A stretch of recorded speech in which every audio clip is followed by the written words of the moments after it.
you're weird. This is more easy.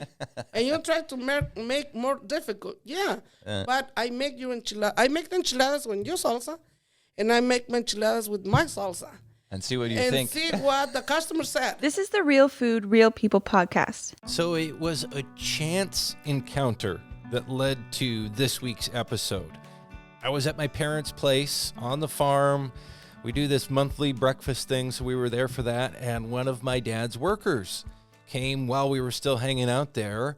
And along with his worker who was coming to get his paycheck was a woman who was helping translate for him. We struck up a conversation. Fascinating story. So I told her right there on the spot, I said, you got to be on my podcast. And that is this week's episode. Elena Gonzalez lives in the same town as me, not far from my place. I hadn't met her before, but getting to know her and then hearing her whole story, I was blown away. You're going to enjoy this conversation. And it touches on a lot of things. She's a super practical person, doesn't pull any punches, just says it the way that she knows it to be. She shares, what it was like growing up in Mexico, around her dad's farming operation, coming to the U.S. and how that went, and what it was like then eventually achieving her dream. And you'll find out about that in the podcast. And then losing that thing that she had achieved as her dream and what that has led her to, and how she eventually came from Eastern Washington to Western Washington. We even get into some sensitive, kind of controversial political issues that are going on right now. I wanted to see what she thought of some of the things happening in Olympia and in the legislature. Why not? Real farm worker voice on some of these important issues. So buckle up. It's a great conversation. You're going to enjoy this one. It's pretty long, but man, oh man, do we cover a lot of ground. And I guess I should mention, I'm Dylan Honcoop. This is the Real Food, Real People podcast. Season 2, here we go. I'm glad to have you along for the ride. This is documenting my continuing journey across Washington State. And this one didn't take me far. I just in my own town here just a few weeks ago.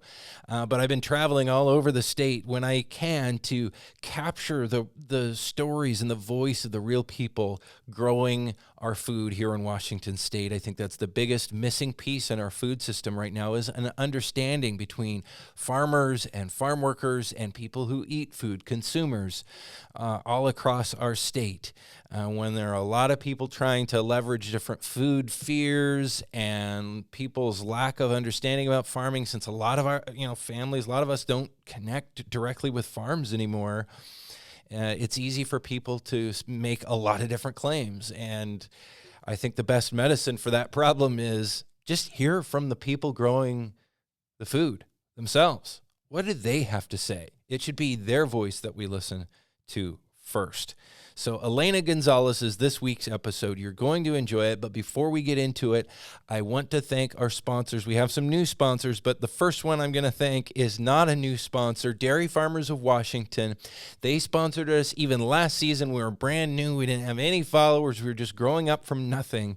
So a huge thank you to them for that.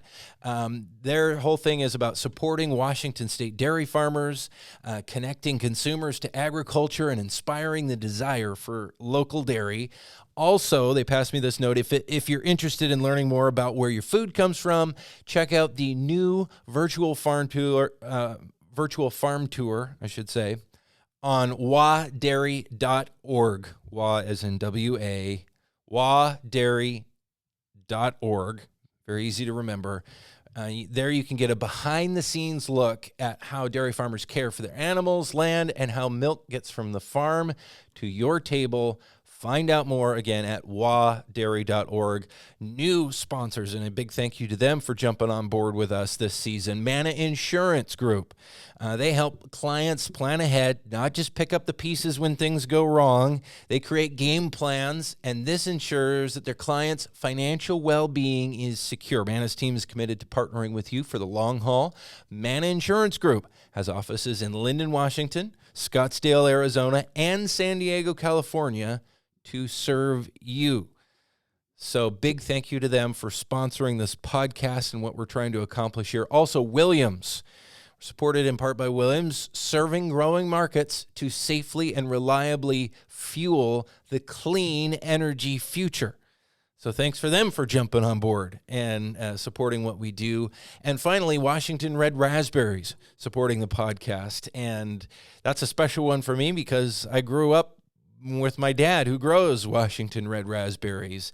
And I want to thank them for supporting this effort to share stories of all kinds of different farmers, not just red raspberry farmers, even though I think we've had one or two on the podcast so far, and I'm sure we'll have more, sharing their stories with the world about what it's really like to produce food here in Washington and how important producing it well, high quality, top-notch, world-renowned food grown in Washington as our farmers do here. So thank you to Washington Red Raspberries as well. Now, without further ado, here we go. It's Elena Gonzalez here and our conversation on the Real Food, Real People podcast.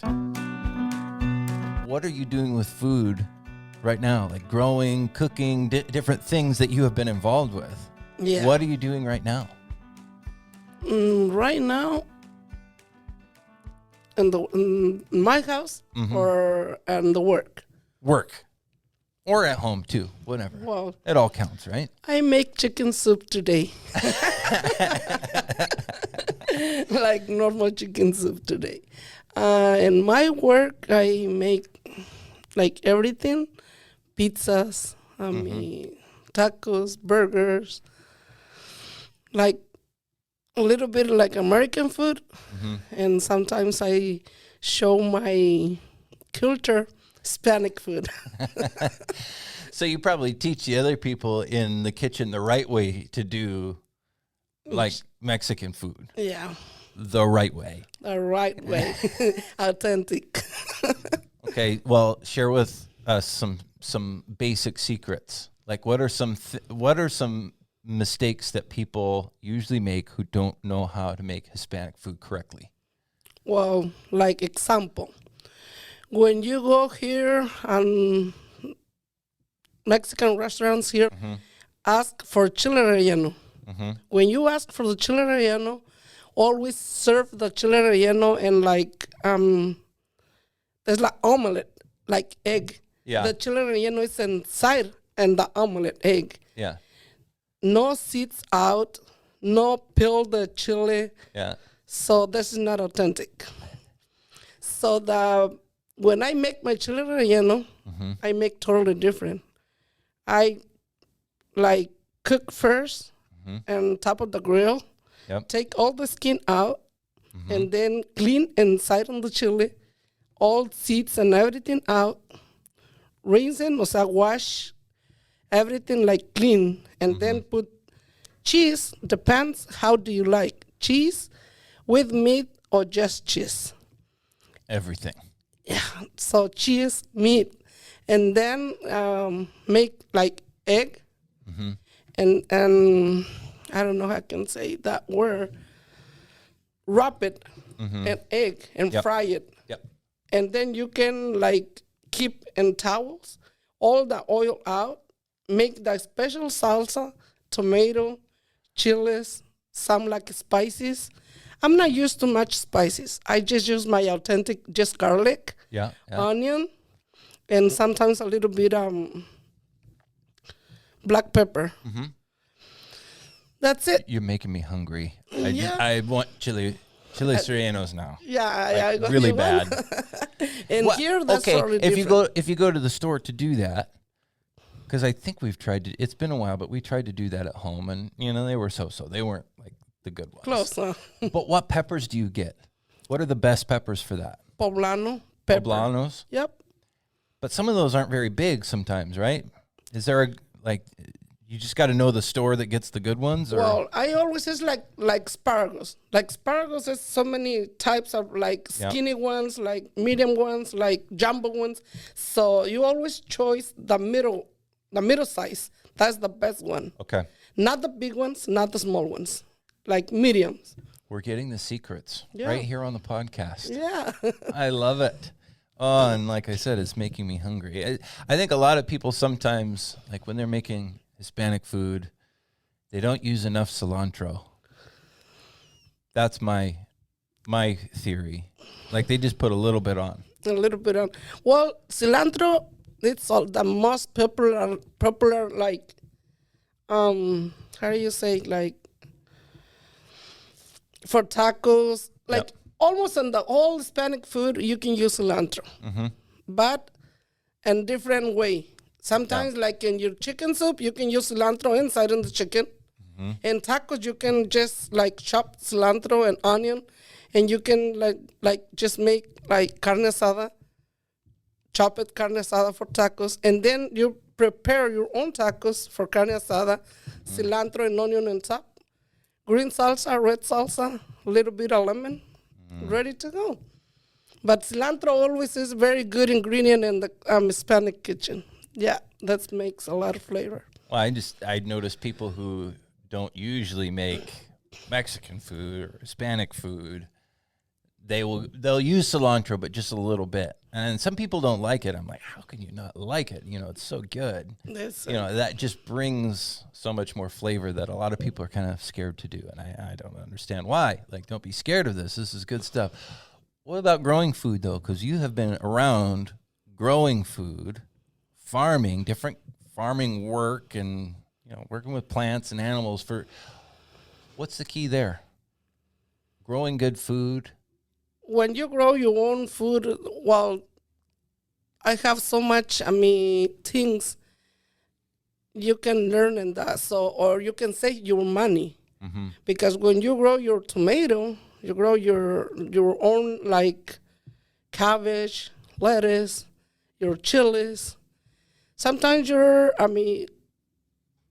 save your money, because the 1 pound and the winter time and the stores for green tomatoes is like $2.99 a pound. If you have a chance and grow your own tomatoes, your own like chilies, you can save it for later. I have my freezer full of tomatoes. I never buy in the winter time, because I always have my own tomatoes, fresh tomatoes for my house. So you have a big garden then? I always have my big garden, especially over there in Mexico. I always learn to have my own chilies. I always like planting different kind of chilies. Onions, also fruit. We have in my house bananas. Oranges, mandarins. I have a lot of fruits, and my dad calls like Jardín del Edén in Spanish, because you have all fruits and just in one spot. I like that. Yep. And you can't do that quite the same here. Well, with the weather we have anyway. Unfortunately not, because that's different weather. Yeah. Different like rules from the state, the city. Yeah. There's a little bit different in here, but also you can have your little bit of garden in your jar. Yeah, not like much, but. So where did you grow up? You're talking about your dad. Yeah, I'm growing in Mexico, in Michoacan. Okay. Soon as when over there in Mexico is different than here. Soon as when you start like walking, ready to work. Yeah. As soon as when you can talk, you can hear when your dad said, "Hey, give me my chanclas." That's one job there. Yeah. 3 years, 4 years, you can like do something. Yeah, here is a little bit different, because state said, kids can work till 18. I'm not agreeing that. I never agree on that, because when you're waiting to teaching your sons or your family work till 18, I don't think has like so much time to learn it. Yeah. Yeah.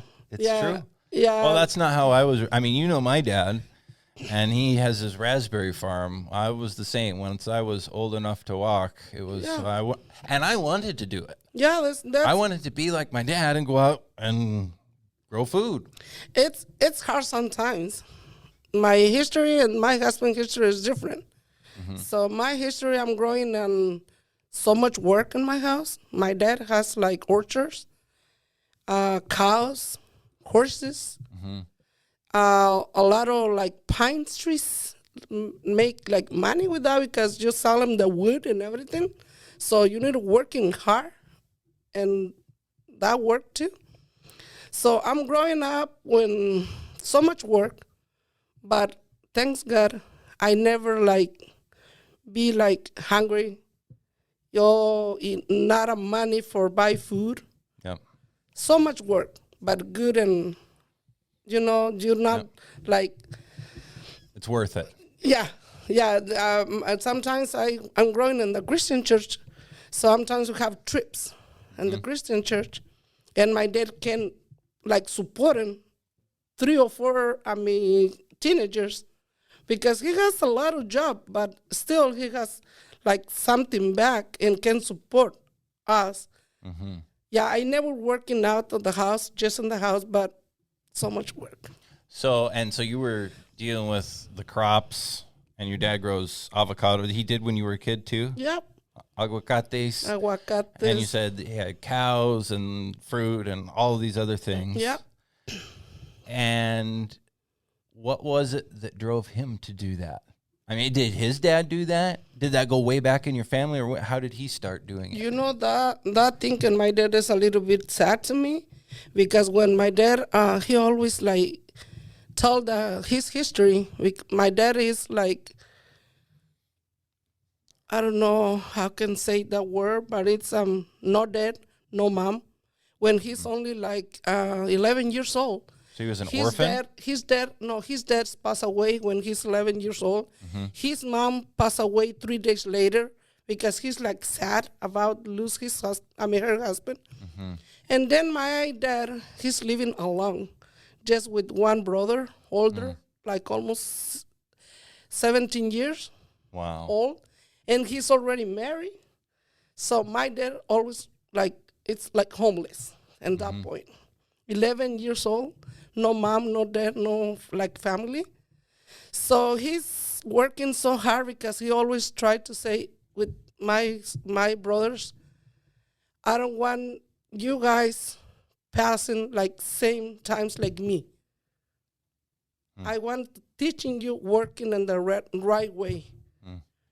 Yeah, I learned about my dad because when he decided to get married, my grandma, he don't want to give it my dad's, girlfriend. He don't want to give it to my dad because my dad is very poor. And my grandma is from Spain.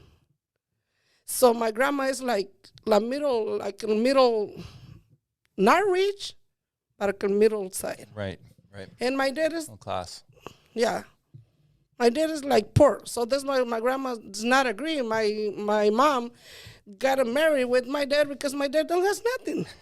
Nothing to offer it to my mom. Yeah. And my dad says, if you trust me, I don't have nothing. But I have 2 arms. I have 2 feet. And I can work in. And I can support my family.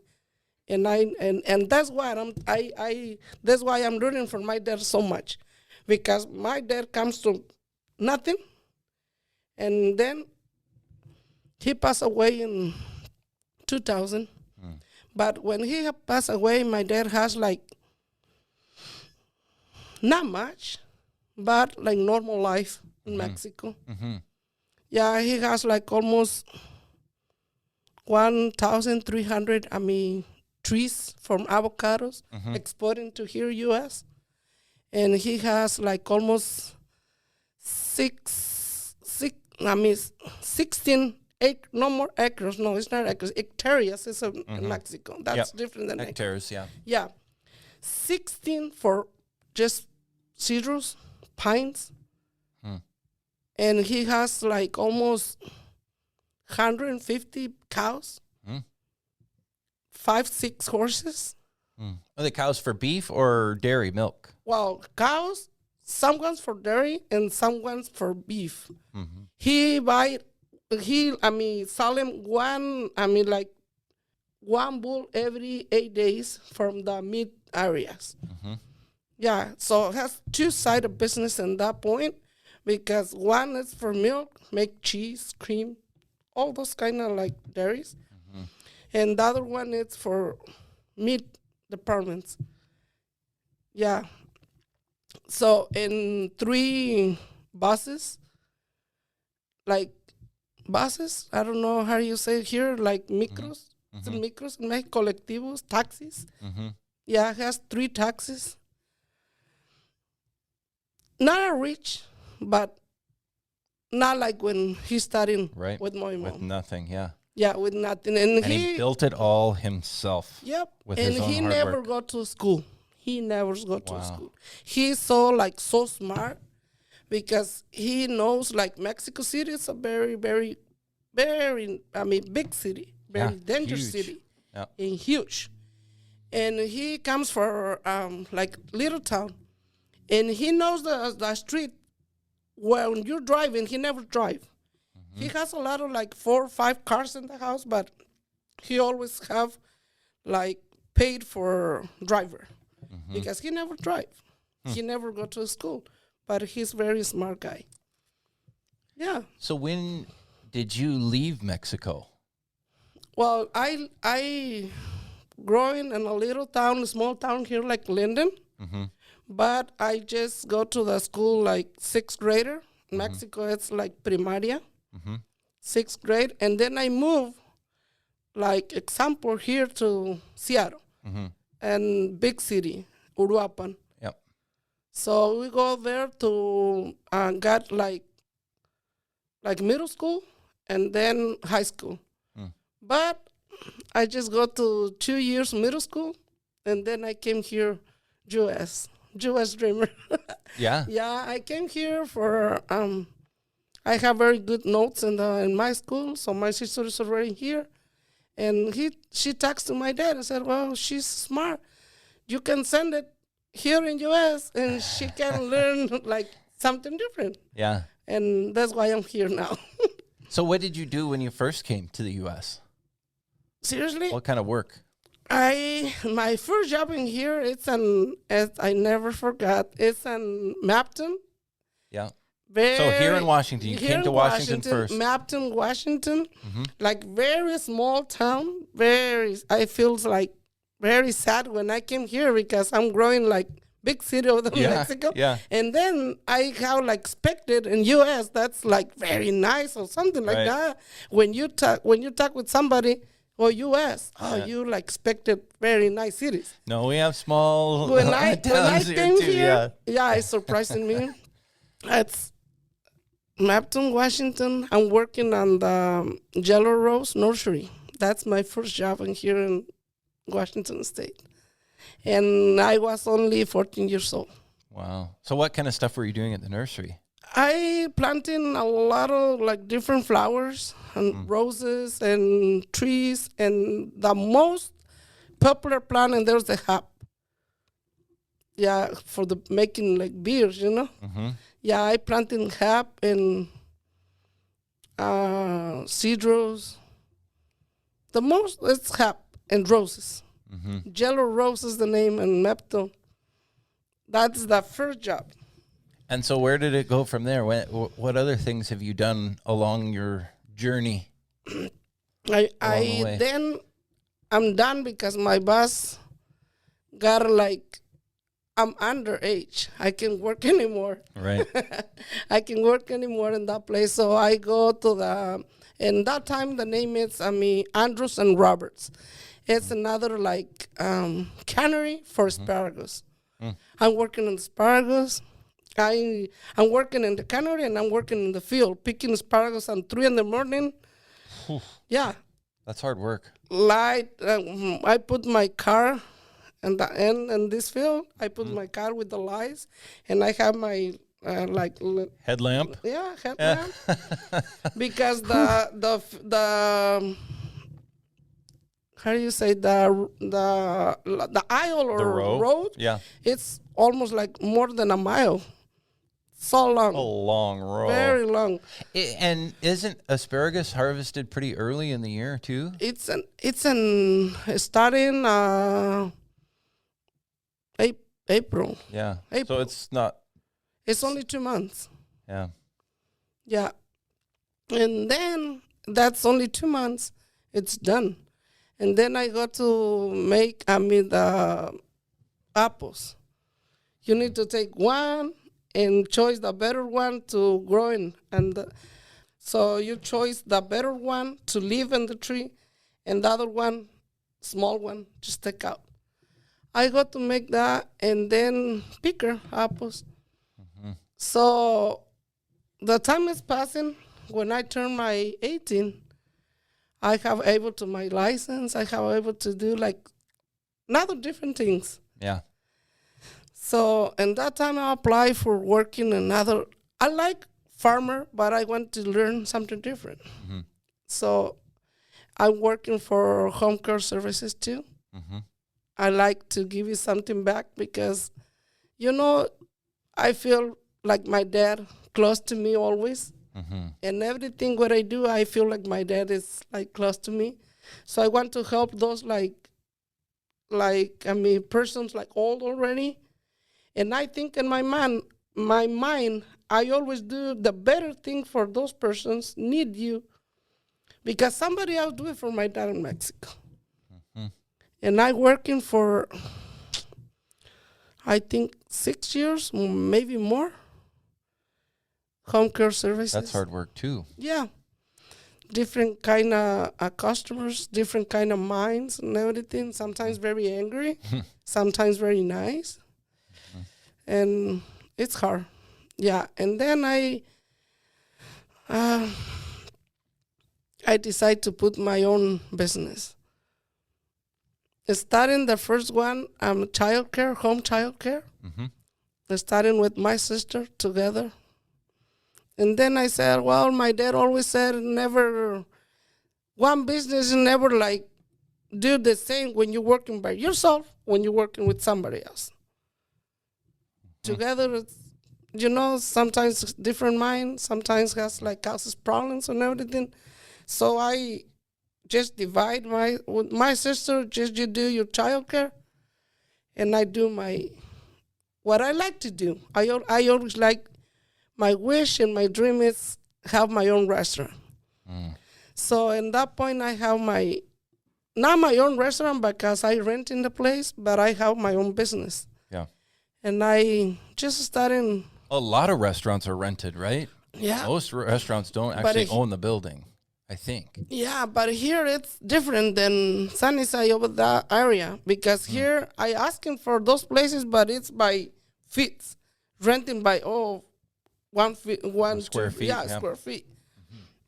And over there, you just go renting the building, like $2,000 for the building. Right. Here it's different. It's almost $3,500. I said, how can I support it $3,500? I just working for you guys. It's very hard because. Yeah, and that's why so many of these different. restaurants have been having a hard time with COVID. And you're closed. How do you? It's already hard to pay the rent when things are normal. Oh yeah, that's especially in this moment. Thanks God, when this thing coming, I'm out from the business, but I know I can understand those guys. When you put all your money, you put all your your whole life, your whole life in one place. And I always say that on the bottom of my heart, when you're starting growing something for your own business, I said, good luck. And God can help you in growing up, because it's very hard, especially when you have your own experience. When you put your own money, your all savings, and you lose your money. Yeah. And you don't have nobody just comes and says, "Oh, you lost the money here." No, here it is. No, it's gone. It's gone. It's gone. I lose a lot of money when I have very good business, but it's renting. That's the thing I'm learning. And I said, I never put my business. I tried myself, how can I make my food? But the owner come and said, oh, I need my place back. When my business is fluent, I have so much customers, and I feel happy to make those kind of, plates. People enjoy it. I have so much those dancing group, music groups coming, very popular groups coming together. Very good dinner in my place. And I never sell any alcohol. I no sell any no alcohol, no tequila, no nothing. Just authentic food. Family Mexican restaurant. So, what was it called? Where was it when you had your restaurant? Well, when I started, I called La Nena because my name is Elena. So I called La Nena. But the customers, I growing my daughter over there. So my daughter later, she can make tortillas because I always make homemade tortillas. So my daughter helped me to make the tortillas. And the name is Jeleni. So it's my name. Almost my name, Elena, starting with a J, with my husband's first name. And that customer said, what about La Nena? No, Las Nenas, because it's you and your daughter. So the customers make Las Nenas. So, and Sunnyside, Las Nenas Mexican restaurant, authentic Mexican food. Oh, you're making me hungry again. This is the second time. It may not be the last time. So what caused you to stop doing that? Like, that is hard work. Like we were just talking about, it has so much risk. What happened? That's the thing. That was when the landlord said, I want the building back, or? Yeah, that's the thing. That's so much people, when you're starting from nothing, so much people think, how can you do that? So much people asking for those, especially like big businesses. Yep. I said, how you make more money than me? I have like more years and the business, and how you can make more money than me? I have one day visited one owner in Yakima, big place, big restaurant, famous restaurant, and he comes and make it and get a dinner with my very small restaurant. Yeah. Small, simple restaurant. Not much things in the restaurant, 9 tables. And he comes and sitting down, and he don't say nothing about the owner from the popular place. And he comes and see around, and he says, oh, I want to try the enchilada place. I want to try sopes. I want to try. So he asking for 3-4 dishes. For one person. Yeah, for one person. And I'm thinking about it. Where he coming for? Where he coming from? And he said, oh, how do you make your horchata? How do you make your fresh waters? He's trying to take your secrets. Yeah, and I said, and later when he done to try it, just try it, the food, he says, seriously, congratulations. And I said, who you are? And I never see you in this place. And he says, I'm the owner from the restaurant in Yakima. And you know my restaurant? I said, oh, yeah. I go there one time. And he says, congratulations. Because my restaurant, it's popular restaurant, but it's for the things coming from the ceiling. It's for all the decoration. But you have in here in this very small restaurant, not big decoration, not a very fancy tables, nothing like that, but you have a very good secret. Your season. So I don't know how do you make this enchiladas. I make enchiladas for very long years, and I never make taste like your enchiladas. And I say, you know what? Because I have my own chiles, I make my own salsa. I don't want to go buy in the store salsa and just put together. I make my own salsa. I make my own chips. I make my own chips in my restaurant. I'm not buying chips from the store.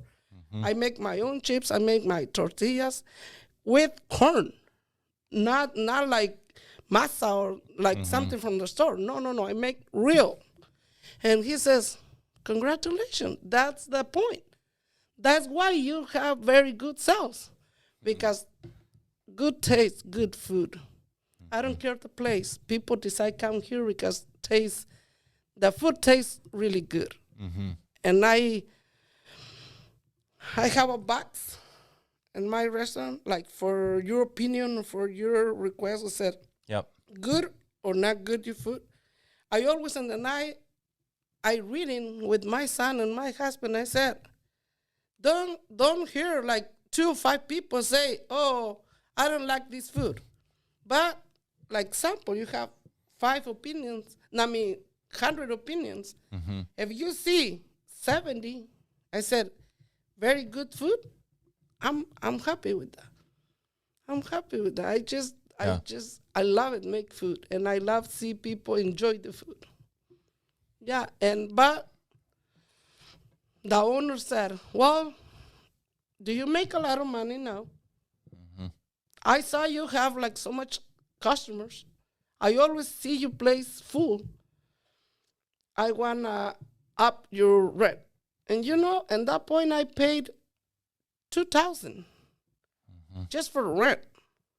A month. A month. But I need to pay four employees because my sons and my daughters is in the school also. Yeah.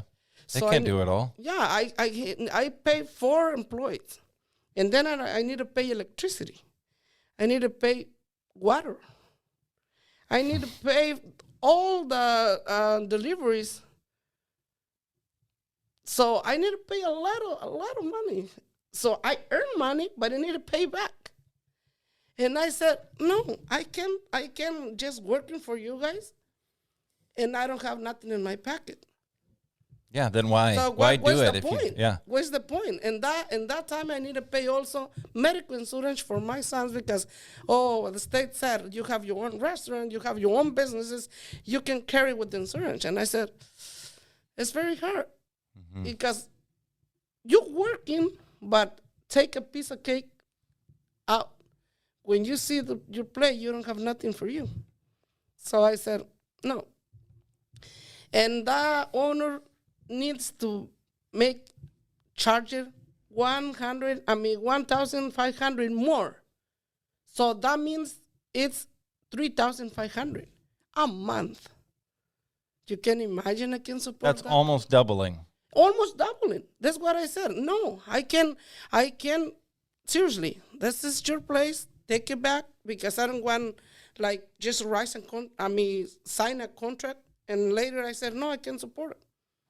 I can go more because you can imagine at that point I sign a contract for 10 years. And at this point, I said, no. It's hard paid 2,000. You can imagine now 3,500. And so you had to close. And I need to close, and I lose a lot of money with it.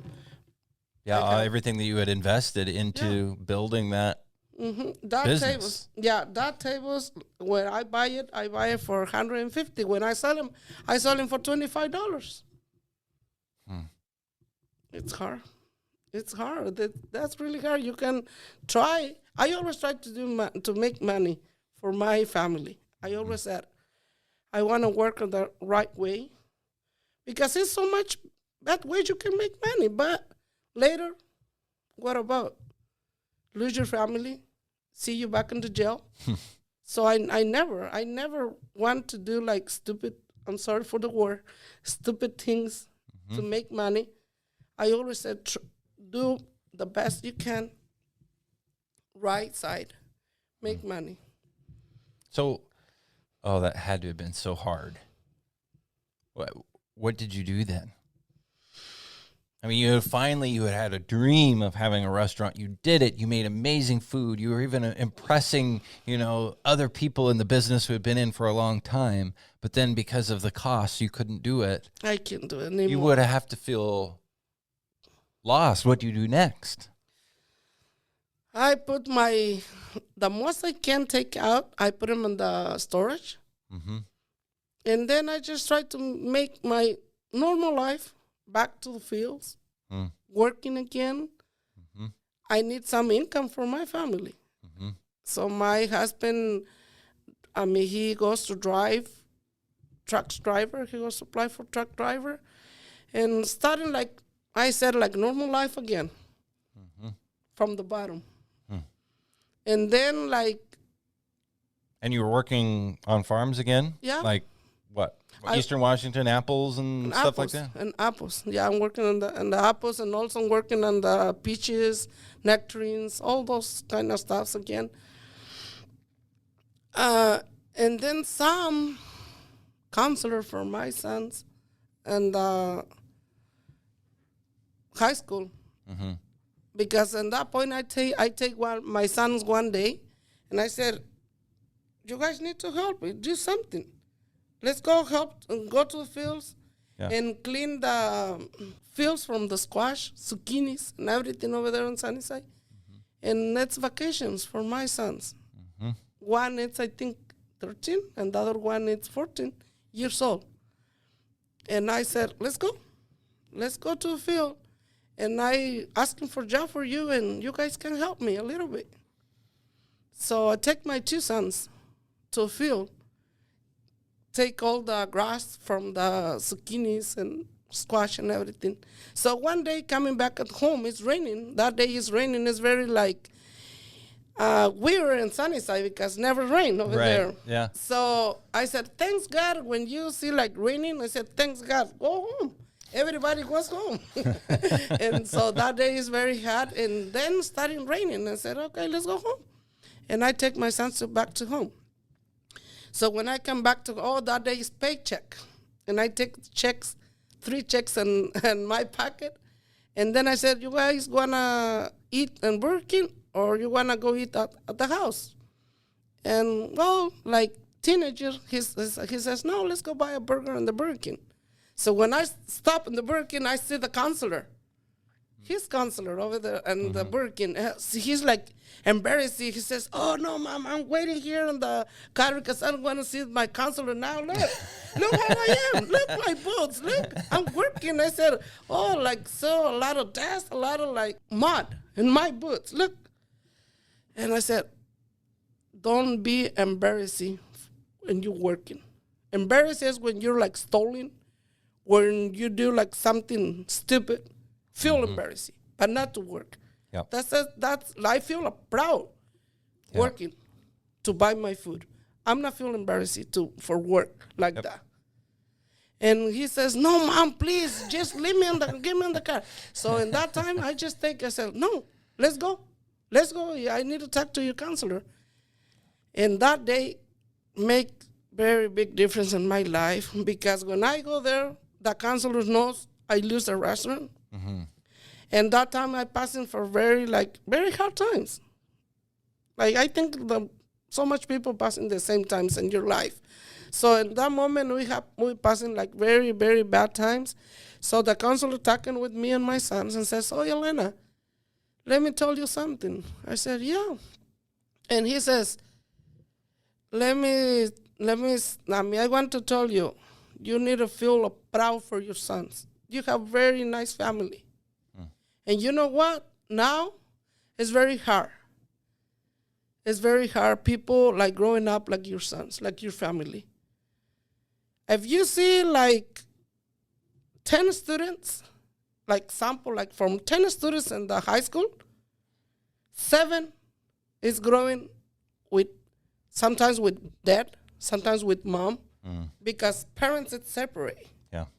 And some people make drugs very like early age, 12 years, 13 years, because relationship in the house is bad.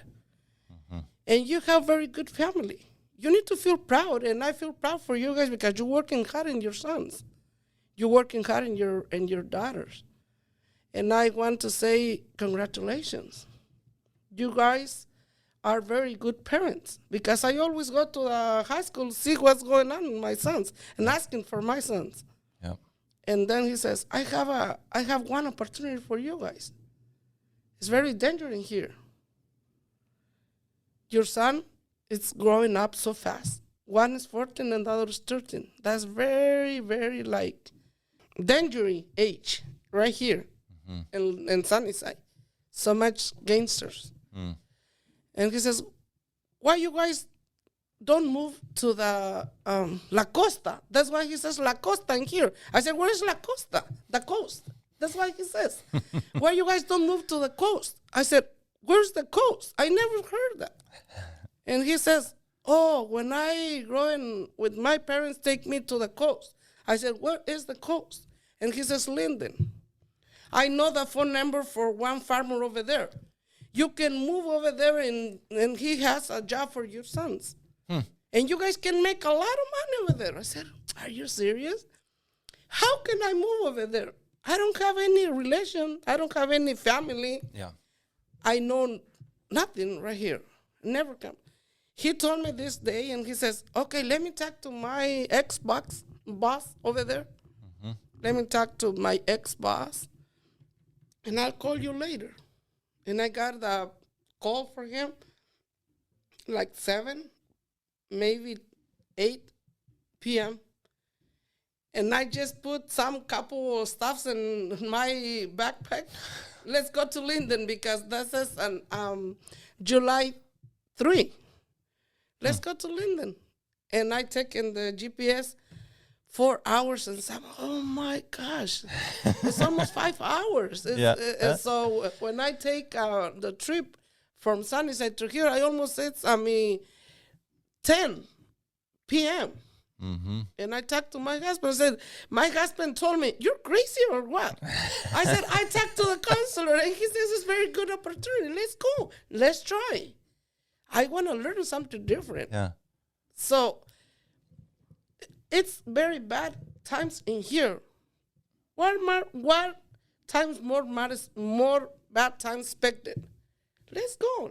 Just try. Don't lose nothing. Just try. So I came here, and I started working 4th of July. The next day. Next day, I started working in Mayberry Farms.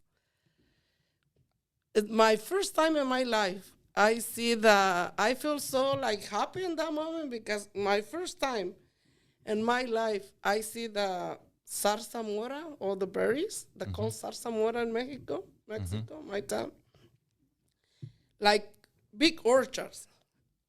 I'm picking zarzamoras or berries over there in my town, but like not like in here. Yeah. And I said, wow, I feel like very like impressive when I see big fields just for moras, for berries. And I said, wow, it's nice to see that fruit again because I grow in Mexico, see that fruit, but not like in here, just a couple ones. Right. And I'm starting working over there in Mayberry, my 2 sons and my husband and me. Work and when the harvesting, my husband drive the machine, machines. Me and my son Eros and my son Junior, I just sorting the fruit, stacking boxes and everything. Yeah. That's what I grew up doing. Yeah. I drove a harvester for my dad for 7 years. Before that, I was stacking and sorting and other things, but I did the same work.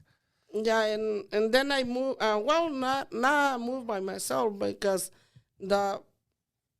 my berry farms. It's almost like working together with EV farms, and so when EV farms need some people, so talk with my berry and said, "Oh, send me some people right here because I need when EV farms prepare the seed, potato seed and everything. Right. That's almost starting next month maybe." He needs help. So one day, Mayberry sent me, oh, Elena, you and your husband need to go to EV Farms. I said, where is EV Farms? What do I need to do over there? He says, oh, you guys are working on that potatoes. This is another experience for me. Yeah. Because I see so much varieties from potatoes, and I'm learning. Yeah. I always learn every day, and I like it. Like learning something different.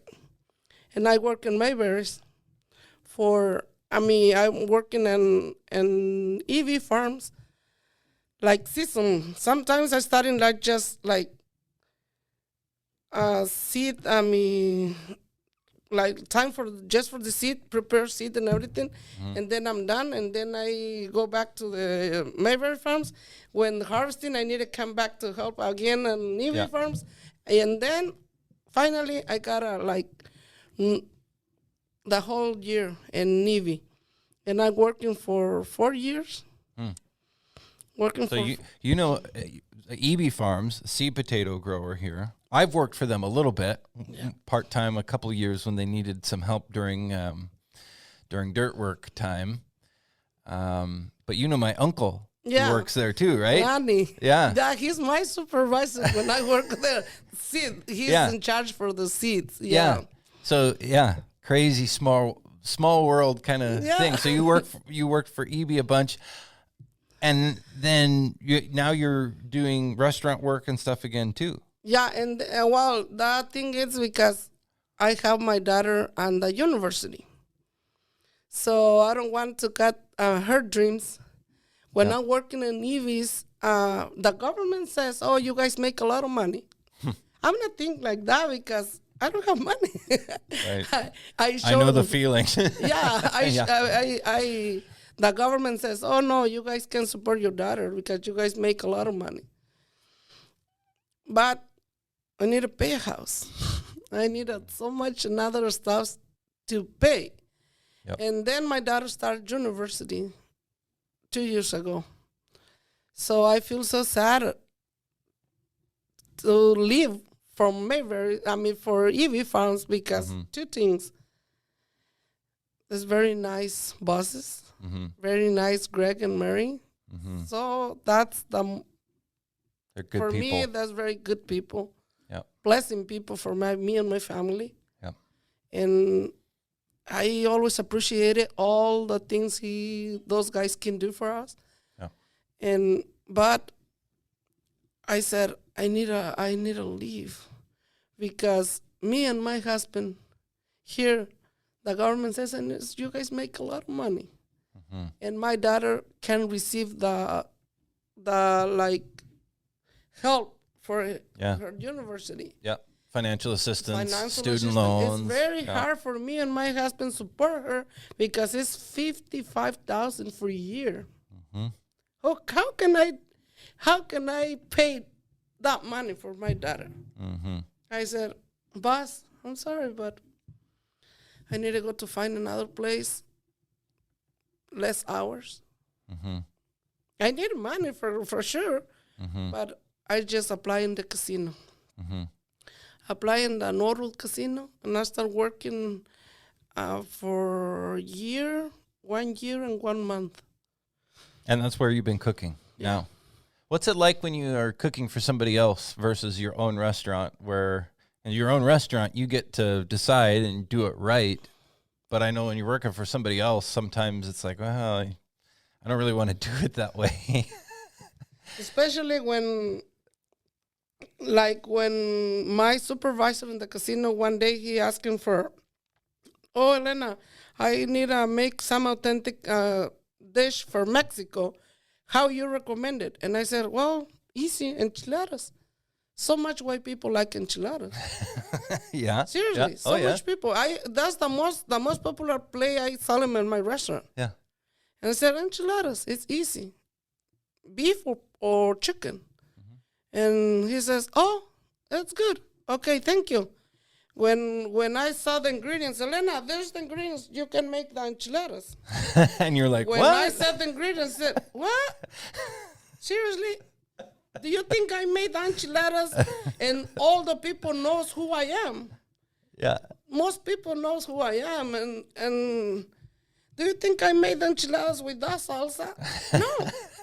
And he says, so how can you make the enchiladas? I need to buy my, chilies, normal chilies, not the can. Not salsa from that can and just mix it. No. Yeah. I need to make my own salsa. I said, you're weird. This is more easy. And you try to make more difficult. Yeah. But I make you enchiladas. I make the enchiladas with your salsa, and I make my enchiladas with my salsa. And see what you think. And see what the customer said. See? I have a guess of what they probably, which one they liked. Yeah.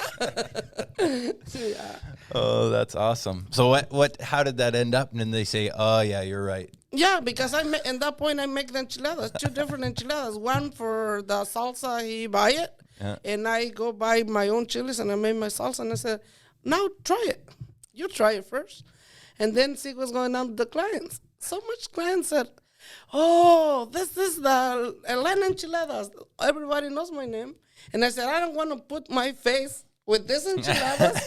He says, oh, for sure she made them, but don't taste good. I feel like bad. So and he says, oh, you're right. You have the reason. And one day he asked him for make mole, and I make mole in that place in the casino. I have so much like orders, and I mean, even the mole is not ready, but I have so much. Oh, can you just save it. One order for mole and Sunday.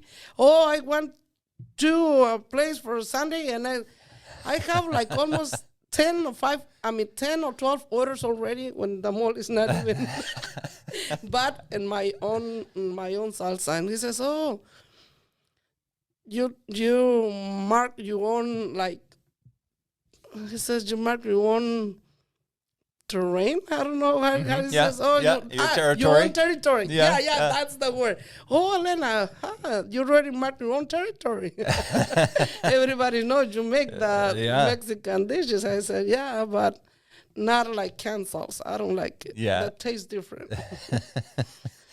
So with all of the different things that you've done, I mean, you've cooked for others, you've run your own restaurant, you've done all different kinds of farm work, seed potatoes, berries, raspberries, etc. You probably did. You probably done strawberries and blueberries and all that too? The strawberries are just picking for my own. Yeah, strawberries hard work. It's hard work. And you've done apples and all that other tree fruit stuff and asparagus, and then way back home, avocados and like you've seen it all.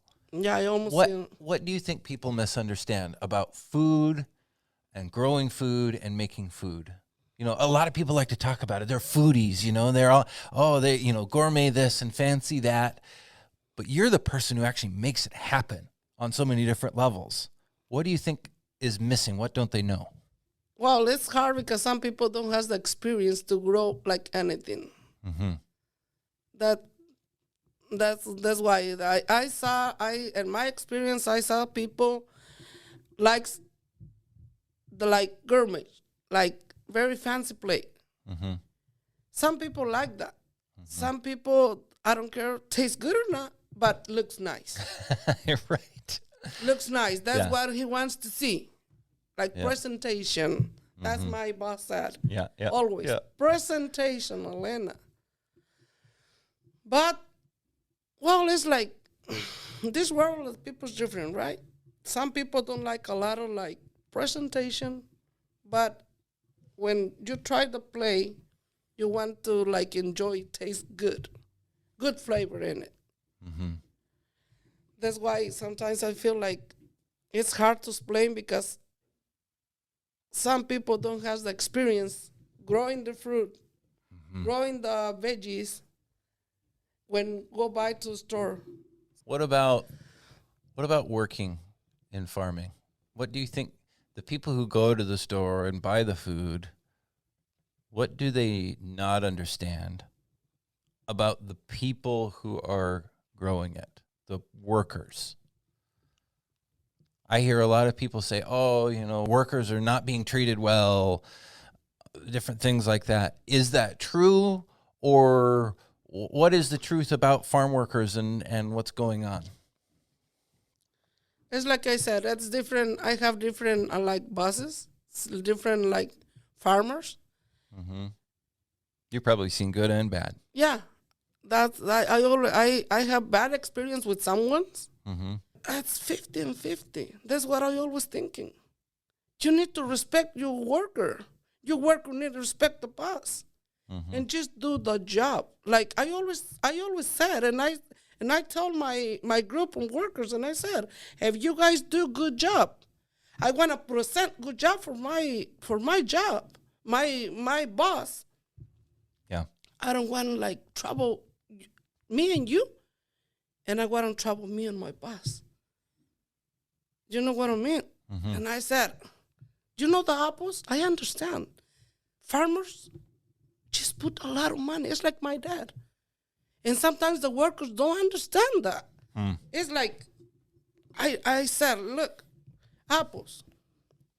I'm talking to the apples because I have more experience in the apples, working a lot of times in the apples. I said, look, some pickers comes from California because the box from apples, it's like you make money in the apples. When you pick an apple, you make a lot of money in that. So some pickers just come just to make money and just pick the apples so rough. Yeah, they aren't careful. Yeah, the apples need to be careful. The owners make so much money, so much job to get a very good product from the cannery.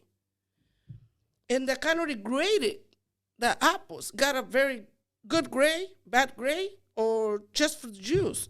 When I think there's the same experience with the berries. Yeah, the berries from the juice, how do you can sell the pound? The sample, 25 cents, maybe. Yeah.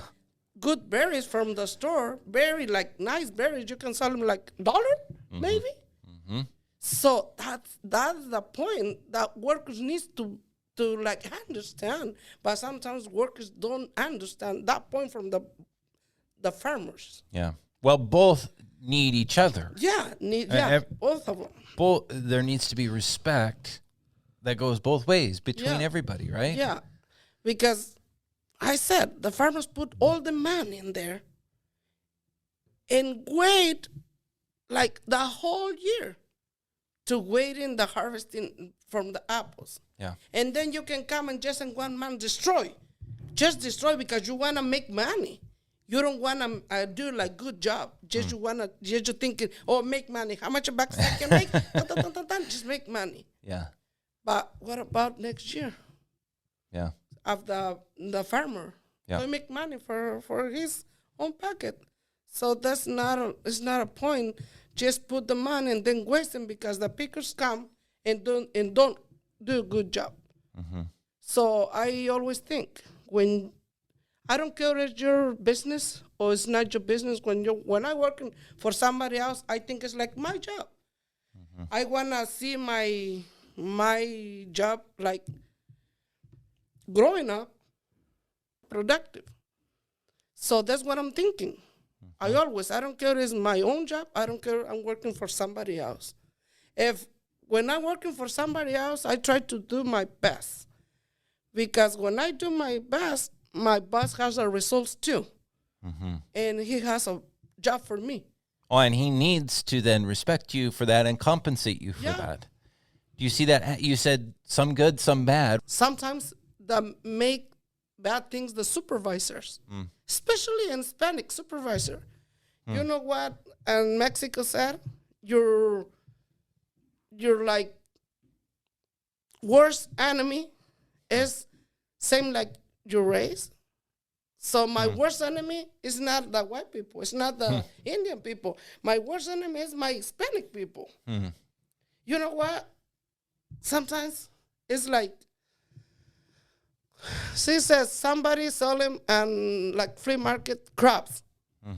And he says, do you guys want to buy Mexican crabs or you want to buy like a Chinese crab? And then somebody let's stop and see those boxes over there and see the crabs is the same. And says, what is the difference? Why you say Hispanic crabs and Chinese crabs? And he says, look. I said, where is the difference? It's the same crab. No, look, the Hispanic crab, I don't care about it because I pay attention in the Chinese crab. Why the Chinese crab? Because the Chinese crab is made like steps, like letters. And so one and down, and the other one on top, the other one on top, and take a risk, go up in the box, and just take it out from the box. And the Hispanic one, you can see the Hispanic one, even when one is running out a little bit up, the other one just pulling down. You understand what I'm trying to say? Yeah. So when you try to do something, sometimes you're like those people in charge for the companies, you want to try to do the best thing, but those people as like supervisors just put you down because don't like to see anybody else growing. So your worst enemy is some of your side. That's kind of like in our family sometimes. Sometimes we're the hardest on our own family. Oh yeah. and my opinion and my personal like experience, I'm learning. I growing up in Christian church, and I learning. I know that bad people exist in this world. Yeah. But always, good people. It's more than a bad people. I have so much bosses in my life because I'm working when I was only 13, 14 years in here. Yep. Now I'm 45. So I'm working for more than 14 till 45. More than 30 years in Washington. So I have so much bosses. But I have more good bosses than bad bosses. Yeah, I have more good ones and more bad and those bad ones because that's what I learned. My mom said, you can permit to tell you some verses from the Bible? Sure. Yeah. So the Bible said, bad seed and good seed growing the same, right? Growing on the same times. But what the farmers do,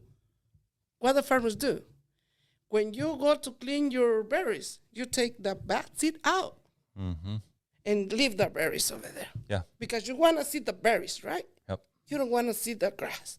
You don't want to see the bad seed. You know what I'm trying to say? Yep. You understand? Yep. That's the Bible. And I learn it every day. Bad people and good people growing the same. But bad people don't do like products because that one is take away. And the good one always make products, make a difference. A lot of people have been talking about this overtime issue lately here in Washington. What do you think about that? I mean, there are a lot of people saying, well, farm workers are working so hard. It's hard work. They should be getting overtime. Why did Washington have this exemption? It's bad. What do you think about all that? What is the best thing for farm workers? I'm talking like on the worker side. I want to like workers understand that point because some people thinks, oh, he's like excited. Oh, the government pushed the farmers to pay us overtime. But in my mind, in my experience, I don't think it's a good idea because the more like the affected, it's the worker, not the farmers. People think it's the farmer, but not because the farmers, when the state pushed the farmers to pay overtime for the workers, so I don't think it's a good idea because I prefer get my hours. I don't care 10 hours, but like normally, like every week, my 40 hours, my 15 hours, like in farmers works more than 40. So in my opinion, I prefer to work my 15 hours, my 50 hours, my 60 hours with no overtime, but I got a chance to get my check, 16 or 50 hours. But farmers, when the state pushed the farmers pay overtime, maybe the farmers don't like to pay overtime. So you guys cut my hours and just give me 40 hours. So like example, I have four in my family. So how can I do with 40 hours a week? Why do you think farmers are doing that? Why don't they just pay the overtime? I don't think it's like worth it for the farmers because it's, look, can I put the example? It's like now has around 20 workers for the whole year. Sometimes those workers, because I'm working there, I said my experience. Sometimes in harvesting, those workers working 60 hours per day, just in harvesting time. It's not the whole year. Right. In harvesting time or on planting time, 16 hours, 15 hours per day. But the rest of the year, working less. Mm-hmm. So, do you think the farmer can pay like 8 hours normally, like regular hours, another 8 hours overtime? Yeah. I don't think so what happened with that? I think the farmer cut the workers. Or the farmers is even hard because need to teaching and not somebody else. Like my husband is in charge for the irrigation system.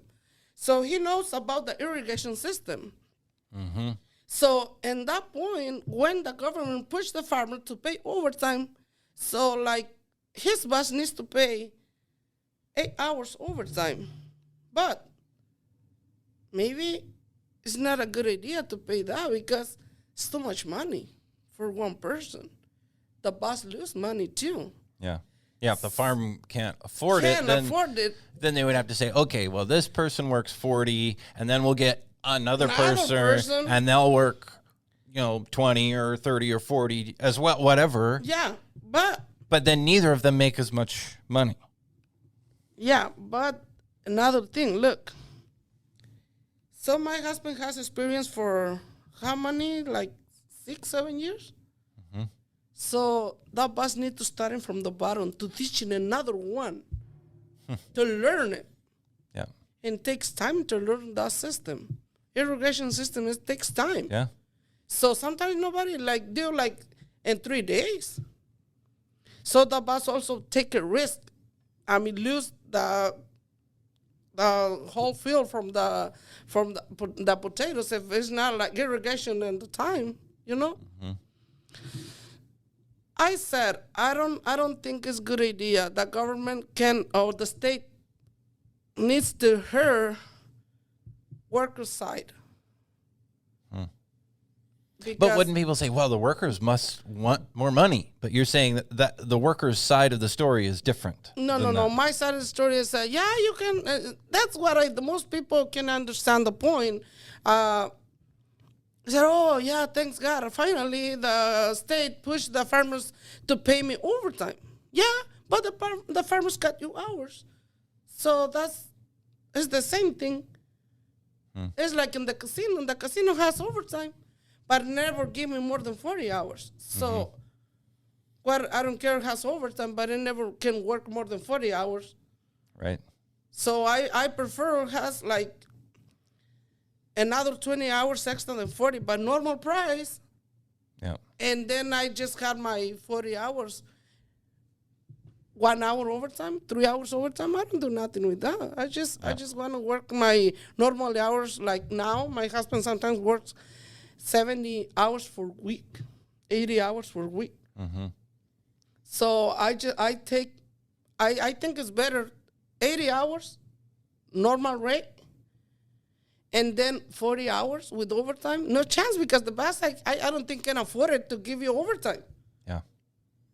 I said, in my opinion, like worker side, I don't think it's good. And like in farmer side, I do the same thing. Oh, I have like 6 employees.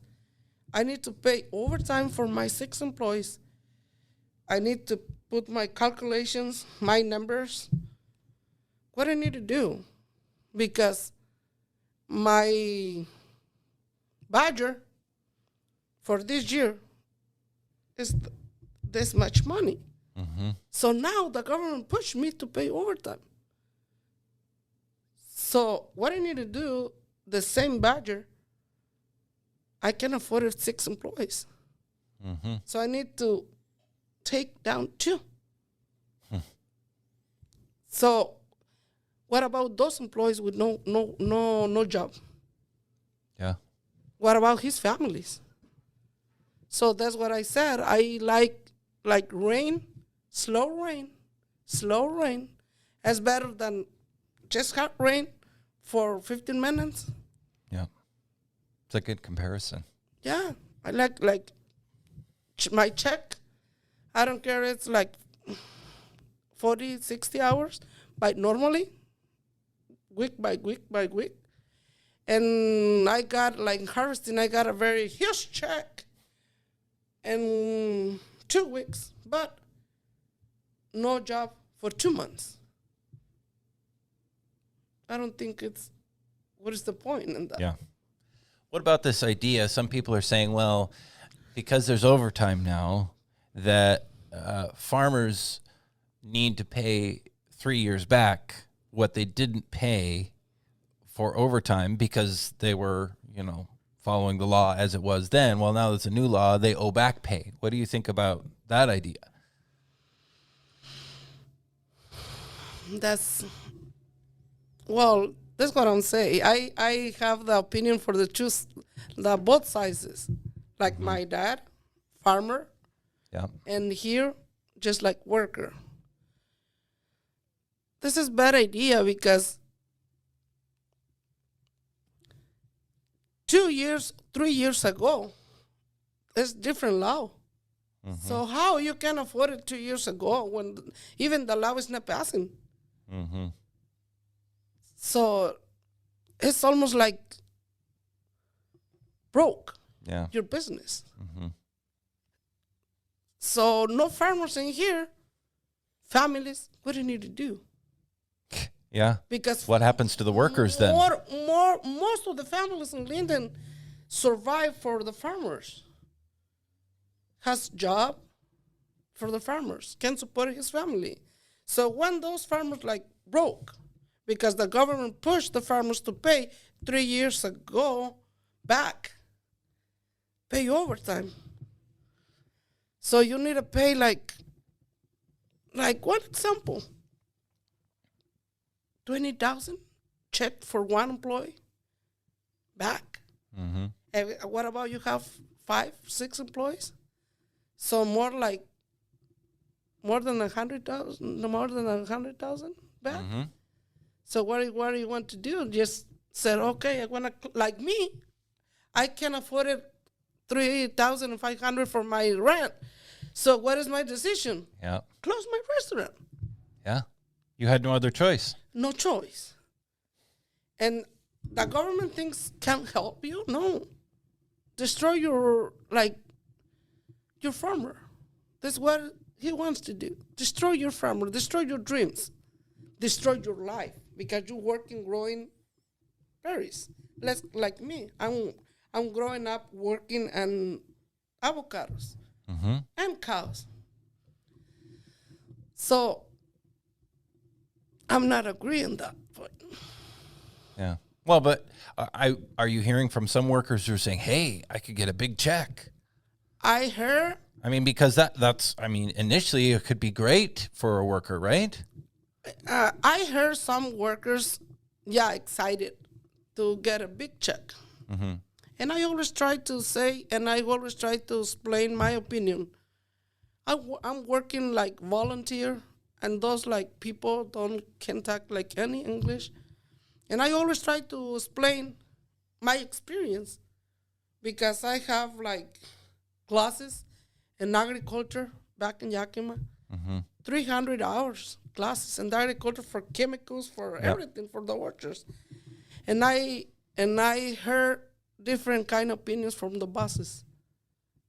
I heard like different like history for farmers. And I said, no. Do you think you can have for the farmer packet big check? No. Just you think at that moment. The money goes away fast. Mm-hmm. I don't care if it's a big check or small check. What about in your future? Yeah. And then if the farm has to pay all those people and can't afford it, and they have to face a situation like you did with your restaurant, then what happens to those people's jobs? Yeah, that's what I'm saying. I try to explain. Okay, you have a like big check right now, and you're excited to have like 25,000 back, maybe. But that farmer broke. So what about the next 5 years later for your family? Don't think about the farmer. I always said the farmer has the future already.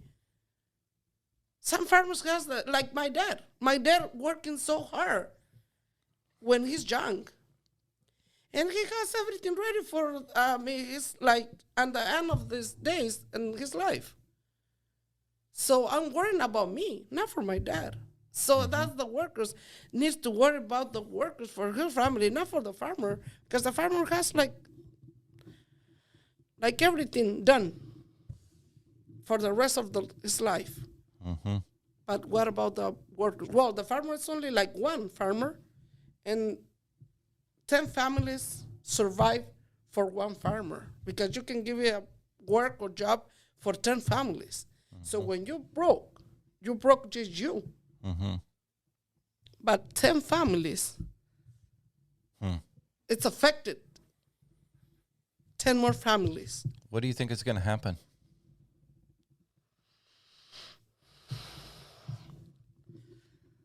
Just in case that thing, like, it's like passing the law. Mm-hmm. It's sad. I think it's sad for the both sides. It's sad. Sad for the farmers and sad for the workers. Because so much workers at the farmer, it's like broke down, closed the business. So much workers needs to move in other places. Yep. That's what I'm saying. I think it's like sad, and that thing happened. Well, let's hope that it doesn't happen that way, I think, is what we all need hope for, and that people would listen to the people affected, the farmers, the workers. That's why we need, people need to be listening to each other and respecting each other. It's very sad for both sides, but I think more for the workers. Because like one farmer, 10 families depend for one farmer. Yeah. So the families, think about it in the families for the workers. Yeah. So one farmer may lose his farm. Yeah. But 10 or more, sometimes many more, may lose their jobs. Yeah. So many more families affected. Yeah. That's sad. Yeah. Oh, and I want to say something else. Some people need to think about it, and the farmer. Some workers think because you are owner from one farmer, you're rich. This is not true. This is not true, because I'm growing with my dad. I'm growing with the big orchard. You know what? Some people in my dad's town don't want to talk to me because, I feel like afraid talk to you because your dad. Oh, your family from there. Must be rich. Yeah, you're rich. You're not like has friend with me because I'm poor and you're rich. I said, oh my gosh, rich from hard work. Yeah, that is not rich, because you have money, but you're like put back. Yeah. Yeah, you put back. Invest back into the chemicals, workers, so much things, and just pray God and said have a good product this year to have money in my pocket. But if example, my dad sometimes has $500. That's one example. $500, but in his pocket goes only $100. Because $400 goes back to the workers, chemicals, and all more trees to cover the plants is die. Yep. So it needs to go back and the orchard again. Yep. Waiting the next year. How's the next? Another year waiting. Yeah. Wish and pray God got a good season for the next year. Let's hope for the best. Yeah. And then there's only so much you can do. Yeah. Sometimes you can put all your money and faith in God to get a very good season next year. And happen the same. That's always your dream. God, maybe next year. It's like a lottery. Yeah. you buy a ticket to the lottery, said, oh, hopefully get the lottery this year. You never got it. Yeah. But that's your dream. That's what you want to do. So that's my dad. Next year, maybe I have a very good next year. Put the money back. Yeah.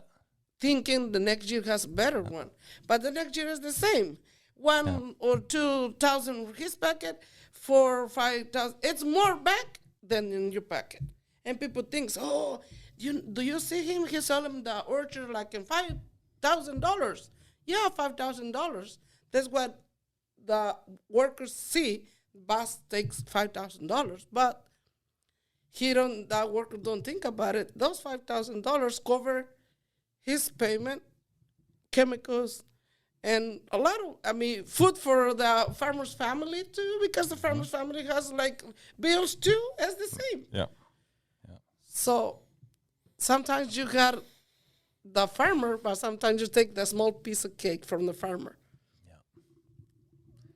Well, thank you for sharing your story and your perspective. I think it's important to hear from people like you because you've seen all the sides of it.